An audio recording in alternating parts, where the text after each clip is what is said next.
So with travel slowly opening back up, I felt like it'll be a good time to talk about some of my travel photography tips. Firstly, travel photography pretty much covers all types of photography: street, landscape, wildlife, the lot, and it really depends where you're going. So with this episode, the aim of this episode and the tips I'm going to share will hopefully improve your photos on your next trip. So let's get straight into this list, and firstly is the company and the people you travel with. Now, there's a Turkish proverb which goes, "No road is long with good company." And this is especially true with travel photography. Not everybody is into photography, not everybody is a photographer. So if you travel with people who aren't photographers, they may not be too happy with you waiting 10-20 minutes on a street corner waiting for that perfect shot. So when you are traveling and you're choosing who to travel with, I always highly recommend going with other photographers. That way everybody already understands why you're there. If you are going with somebody who's not into photography, then make it clear from the offset that the photography is a priority for you.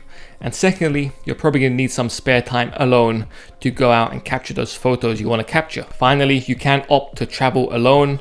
I know lots of you guys do like doing that. But for me, I've tried it and I always feel like traveling is a bit more enjoyable when you do it with other people.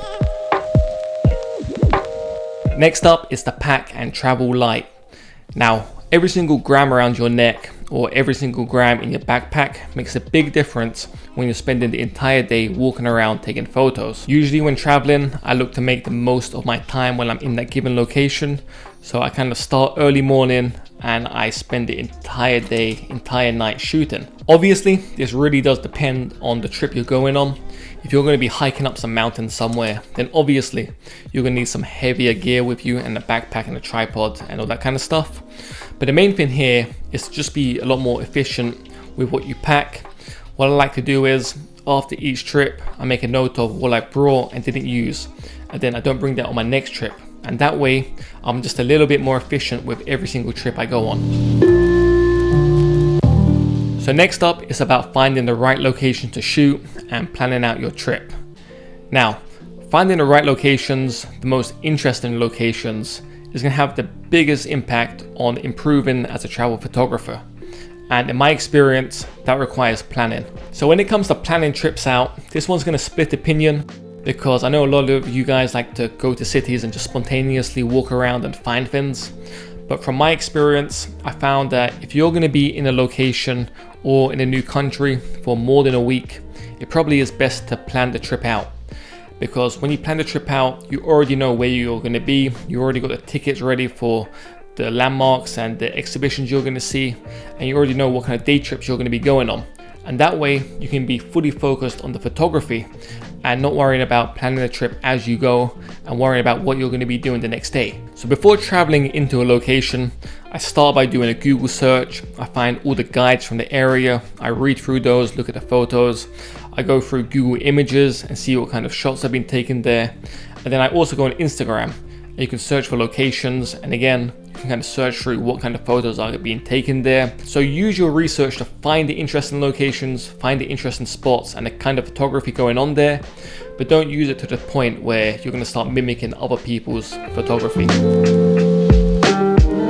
So this is where I contradict myself a bit. My next tip is not to overplan. Now when you're traveling, it's so easy to stick too many activities, too many day trips, too many landmarks to see in your plan, and you kind of get to a point where there's so much to see, you don't really enjoy the trip. Especially if you're going somewhere for more than a week or two, it's so easy to just try and cram too many things into it.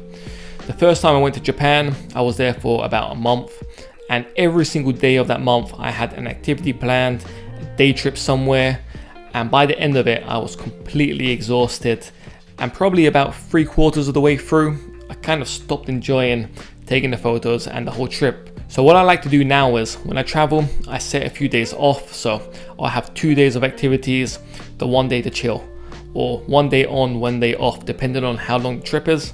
And that way, one, I enjoy the trip more because I'm more relaxed, and two, I feel like I get better photos in the end as well.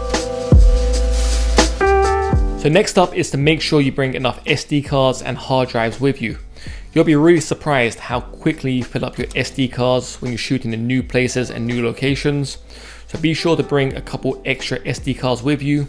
Also, sometimes SD cards break and fail and stuff like that, so it's always good to have backups. Secondly, make sure you have a laptop or some sort of tablet with you where you can move files off of your SD cards onto a hard drive. You don't want to get to a point where you're traveling somewhere, you have no access to a shop which sells SD cards and hard drives, but you filled up your data already. So with a laptop or something, you can just start offloading those files off your SD cards onto the hard drive. Secondly, bring a backup hard drive to back up all of your photos from the trip. The absolute worst thing that can ever happen on a photography trip is if you go and take all of these photos and the SD cards get lost, or they get corrupted, or your hard drive fails, and all of your time spent taking all those photos gets lost. So make sure to back up your files and you take enough SD cards and hard drives with you in the first place. Next up is to focus on documenting your own trip. Now, while traveling, it's so easy to fall into the trap of capturing the landmarks and not capturing what makes that trip personal to you. And it's the reason why when people go traveling, they often end up with the same photos as you've already seen. So instead, while you should still capture the landmarks and the landscapes and all the street photography, also capture the small things which make your trip unique to you. Capture the small details, those things you go past which capture your eye. Anything which you find remotely interesting, make sure you document it with your camera. And that way, when it comes to the end of the trip, or when you look back at the trip in a few years, those kind of small details that you capture, they're gonna trigger memories. And so you can relive those emotions and relive those moments in your mind. So just make sure, while it's important to capture the blockbuster shots and the cool shots and all of that, also capture the small details and make your photography personal to you. So finally on the list is to just enjoy the trip. While photography is important, it's the main reason why you're traveling, it's also really important to enjoy your time there. And remember that it is a trip. You are experiencing new places, new cultures, meeting new people. So make sure you kind of do that too. You remember to mix with new people. You remember to try the food. You remember to spend some time just taking in the new locations, the new smells and everything. And not just 100% focus on taking photos all the time, all day, every minute of the day. While the photography is important, make sure to enjoy your time out there as well. So that just about wraps up today's episode. If you have any travel tips of your own, drop them down in the comments down below. And if you haven't already, hit the subscribe button and hit the thumbs up as well. A huge thanks for watching this episode. Stay safe, and I'll catch you in the next one.